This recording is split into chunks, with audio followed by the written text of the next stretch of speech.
Bonsoir à toutes et à tous et merci de nous retrouver sur Olaf TV. Aujourd'hui, vendredi 29 mars 2024, nous sommes à la 3e journée du Olaf, mais également la dernière. Durant ces 3 derniers jours, les filles ont reçu les rudiments et les outils nécessaires pour affirmer leur potentiel et leur leadership. Alors, qu'est-ce qui s'est passé aujourd'hui? Nous allons le découvrir ensemble.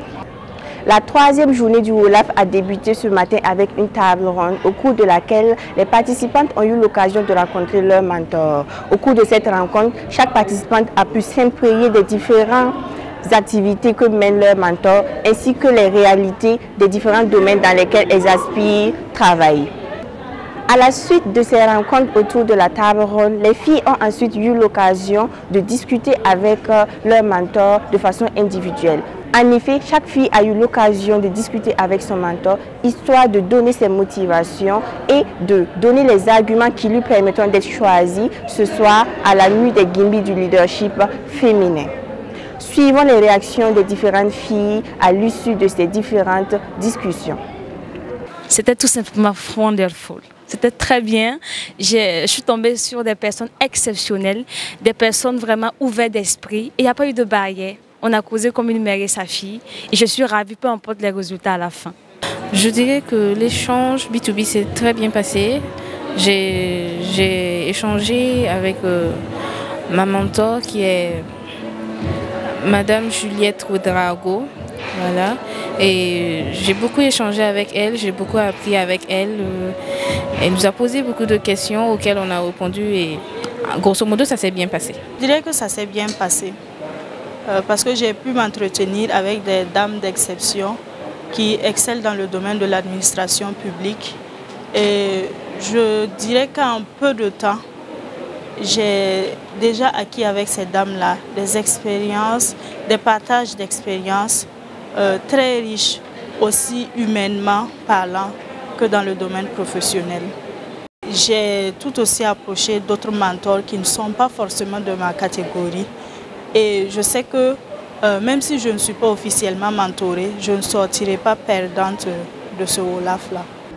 Au même moment, se tenait un panel avec 2 femmes d'exception. Il s'agissait de Laetitia Woba et de Fadima Kambou. Les 2 femmes ont partagé leurs expériences avec les participantes, tout en les encourageant à éveiller leur potentiel et le leadership en elles. Il a également été question des différentes activités qu'elles mènent, les défis auxquels elles ont confrontées et également les stratégies qu'elles ont dû mettre en place pour sortir la tête de l'eau. Elles ont insisté sur la formation, la foi, la résilience et la combativité.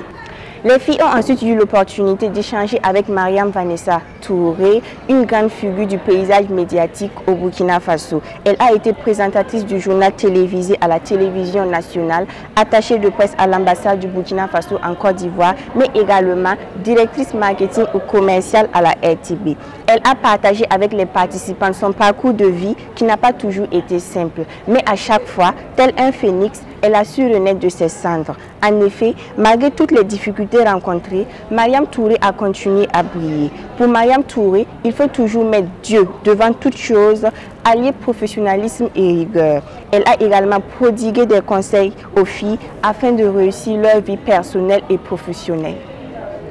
Afin d'initier les jeunes filles à la prise de parole en public, un concours de pitch a été organisé. Ce concours consistait à former des groupes de 10 personnes sur un thème donné et à présenter un projet en lien avec ce thème. Les filles ont donc présenté leur projet devant un jury ce soir et les critères de notation étaient essentiellement la diction, la voix, la pertinence du sujet, l'originalité, le respect du temps, la prestance, la posture et le regard.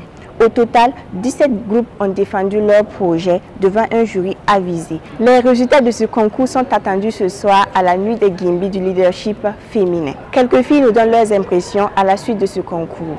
J'ai trouvé ça bien, c'était vraiment une belle expérience pour nous. Ça nous a permis d'affronter nos peurs et de prendre la parole en public. Et aussi, bon, on a présenté nos projets, on espère qu'on va sortir gagnant. Je peux dire que le concours de pitch s'est bien passé parce que, bon, bien vrai que je n'ai pas présenté, mais les gens qui ont présenté ont eu l'opportunité de parler en public et nous aussi, à travers leur projet, on a beaucoup appris.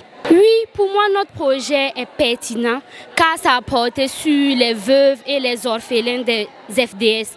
Et si on est retenu, je pense qu'on va mettre ce projet en œuvre. Je peux dire que c'était bien parce que non seulement ça permet à cette jeunesse de s'ouvrir aux réalités et aux fléaux de cette génération-là et essayer d'apporter des résolutions, bon, des touches particulières à certaines situations pour essayer de remédier à cela. Donc, des mises en scène, il y avait aussi vraiment, il y avait de l'émotion. Alors c'est tout pour la 3e journée du WOLAF, mais pas pour le WOLAF, car au moment où je vous parle, les jeunes filles sont déjà installées pour la nuit des Gimbi du leadership féminin.